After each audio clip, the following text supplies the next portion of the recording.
আসন্ন জাতীয় সংসদ নির্বাচনে বাংলাদেশ জাতীয়তাবাদী দল বিএনপি এর মনোনয়ন প্রত্যাশীদের চূড়ান্ত তালিকা প্রকাশিত হওয়ার পর দেশের রাজনৈতিক ও শোবিজ অঙ্গনে মিশ্র প্রতিক্রিয়া দেখা গেছে। দীর্ঘদিনের জল্পনা কল্পনার অবসান ঘটিয়ে দেখা গেছে দলের সরাসরি নির্বাচনী লড়াইয়ে কোনো পরিচিত শোবিজ তারকার নাম নেই। সংগীত ও অভিনয় জগতের বেশ কয়েকজন জনপ্রিয় মুখ যাদের ঘিরে মনোনয়নের বিষয়ে ব্যাপক আলোচনা চলছিল, তারা শেষ পর্যন্ত বাদ পড়েছেন মূল তালিকা থেকে। এই সিদ্ধান্ত অনেকের কাছেই অপ্রত্যাশিত মনে হলেও রাজনৈতিক বিশ্লেষকরা মনে করছেন দল এবার নির্বাচনী কৌশল পরিবর্তনের অংশ হিসেবে নতুন পথে হাঁটছে। তবে এই তারকাদের জন্য আশার আলো পুরোপুরি নিভে যায়নি। যদি বিএনপি নির্বাচনে জয়লাভ করতে পারে তাহলে সংরক্ষিত নারী আসন থেকে কয়েকজন নিবেদিত প্রাণ তারকাকে জাতীয় সংসদে দেখা যাওয়ার উজ্জ্বল সম্ভাবনা রয়েছে। এই প্রতিবেদনে আমরা সেই সব সম্ভাব্য প্রভাবশালী নারী তারকাদের রাজনৈতিক প্রেক্ষাপট এবং তাদের সংসদ সদস্য হওয়ার সম্ভাবনা নিয়ে বিস্তারিত আলোচনা করব। নাম্বার 1, বেবি নাজনীন। দলের উপদেষ্টা হয়েও কেন মেলেনি সরাসরি মনোনয়ন?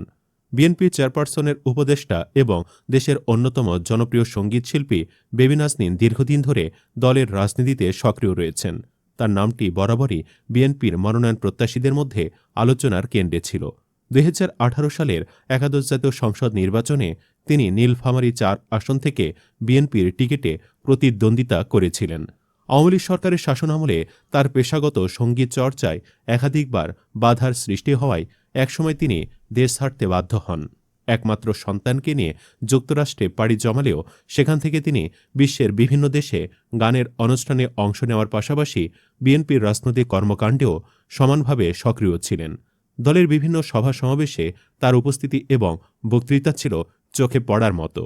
এবারের নির্বাচনেও নীলফামারী 4 আসন থেকে তার মনোনয়ন একরকম নিশ্চিত ধরা হয়েছিল।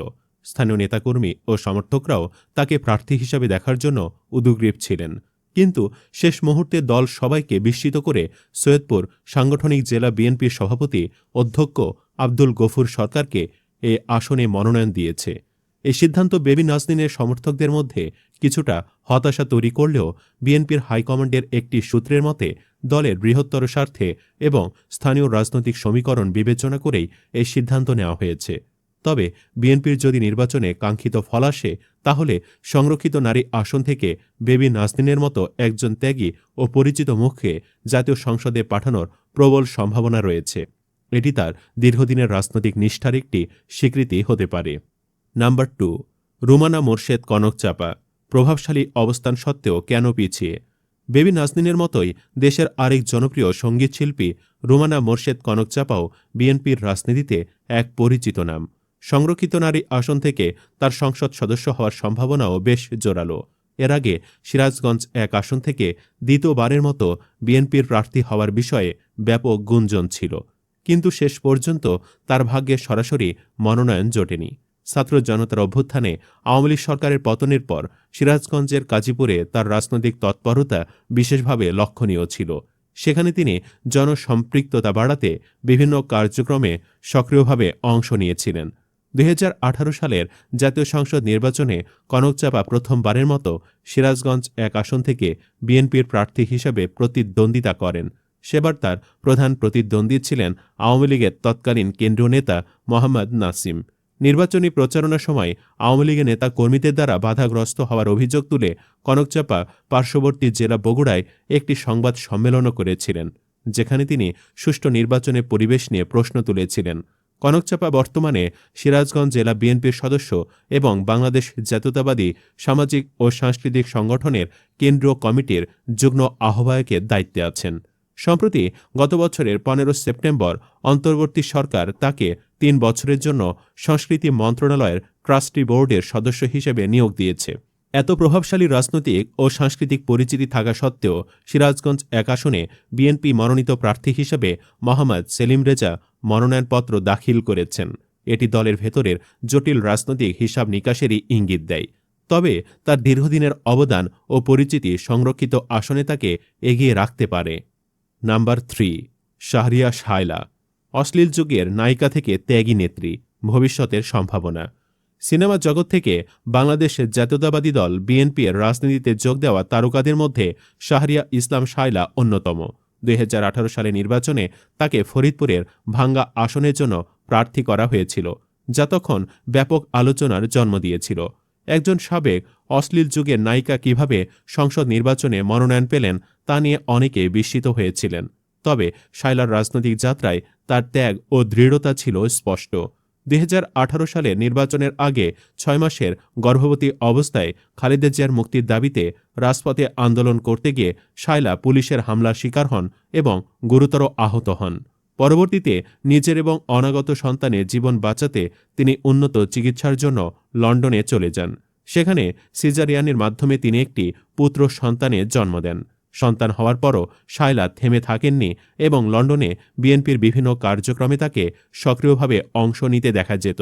আলেকজান্ডার, শাহিন আলম, মিশা সওদাগরের মতো অভিনেতাদের সঙ্গে কাজ করা শায়লা সিনেমার জগৎ থেকে সরে আসার পর বেশ কয়েক বছর ধরে নিজ এলাকায় আনাগোনা বাড়ান এবং ধীরে ধীরে রাজনৈতিক কর্মকাণ্ডে জড়িয়ে পড়েন। রাজনৈতিকভাবে তিনি বিএনপির জাতীয়তাবাদী সাংস্কৃতিক সংস্থা জাসাসের কেন্দ্র কমিটির সহ-সভাপতি।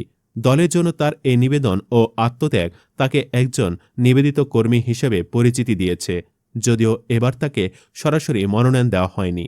তবে তার এই ত্যাগ এবং দলের প্রতি অবিচল আনুগত্য তাকে ভবিষ্যতে সংরক্ষিত আসন থেকে সংসদ সদস্য হিসেবে দেখার পথ খুলে দিতে পারে। নাম্বার 4, মৌসুমী চৌধুরী। নীরবে দলের জন্য কাজ করা এক অপ্রকাশিত যোদ্ধা। বিএনপির প্রায় সকল তারকা নেতা নেত্রীদের নিয়ে কম বেশি আলোচনা হলেও মৌসুমী চৌধুরীকে নিয়ে ততটা আলোচনা সাধারণত দেখা যায় না, যা কিছুটা বিস্ময়কর। অথচ রূপে গুণে এবং দলের প্রতি তার নিবেদনে তিনি বিএনপির অনেক শীর্ষ নেত্রীর চেয়ে কোনো অংশে কম নন। বিএনপির কঠিন সময়েও তিনি দলটিকে উজ্জীবিত করে অসংখ্য গান রচনা ও পরিবেশন করেছেন। কেবল দলের সপক্ষে নয়, সে সাথে আওয়ামী লীগের বিপক্ষেও নানান গান গেয়েছেন তিনি, যা বর্তমান রাজনৈতিক প্রেক্ষাপটে যথেষ্ট সাহসের পরিচায়ক। আওয়ামী লীগ সরকারের বিরুদ্ধে গান গাওয়ার কারণে তাকে নানান হামলা মামলার শিকার হতে হয়েছে এবং ঠিকমতো বাড়িতে থাকতে না পেরে তাকে বিভিন্ন জায়গায় লুকিয়ে থাকতে হয়েছে। তবুও তিনি শহীদ রাষ্ট্রপতি জিয়াউর রহমানের আদর্শ থেকে একচুলও বিচ্যুত হননি। মৌসুমী চৌধুরী 2022 সাল থেকে বিএনপির হয়ে সক্রিয়ভাবে কাজ করছেন। তখন থেকে তিনি দলটির পক্ষে বিভিন্ন প্রচারমূলক ও সাংগঠনিক কর্মকাণ্ডে অংশ নিচ্ছেন। তিনি নওগাঁর মেয়ে এবং দলের জন্য তার নিরলস পরিশ্রম সত্যি প্রশংসার যোগ্য। বছরের শুরুতে শোনা গিয়েছিল তিনিও বিএনপির মনোনয়ন পেতে পারেন, তবে সরাসরি মনোনয়ন না পেলেও তার জন্য সংরক্ষিত আসন থেকে সংসদ সদস্য হওয়ার সুযোগ এখনও থাকছে। মৌসুমী চৌধুরীর মতো একজন নীরব ও নিবেদিত প্রাণ কর্মী যদি সংসদে সুযোগ পান, তবে তা দলের তৃণমূল পর্যায়ের কর্মীদের জন্য একটি অনুপ্রেরণা হবে। বিএনপির আসন্ন সংসদ নির্বাচনে সরাসরি মনোনয়ন তালিকায় কোনো শোবিজ তারকার অনুপস্থিতি দলের কৌশলগত পরিবর্তনের ইঙ্গিত দেয়।